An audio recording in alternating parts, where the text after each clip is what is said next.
একদিন ফেসবুকটা স্ক্রোল করতে করতে এই ইউনিক আম পোস্ত মুরগি রেসিপিটা আমার চোখে পড়লো। আর ভাবলাম চলো ট্রাই করে দেখি।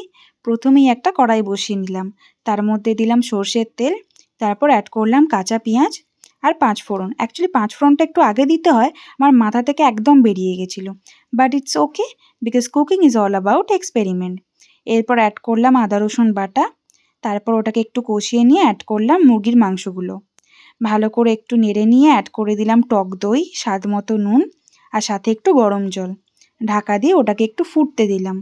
তারপর একটু ফুটে গেলে তার মধ্যে অ্যাড করে দিলাম চেরা কাঁচা লঙ্কা, তারপর অ্যাড করলাম পোস্ত বাটা।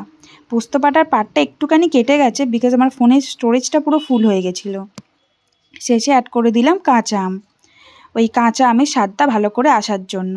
তারপর ওটাকে একটু ফুটিয়েই ব্যাস রেডি হয়ে গেল আমাদের ইজি পিজি আম পোস্ত মুরগি রেসিপি। তোমরা প্লিজ এটা বাড়িতে একটু ট্রাই করে দেখো, দারুণ লাগবে। আমি তো রুটির সাথে ট্রাই করেছিলাম, এটা ভাতের সাথেও খারাপ লাগবে না।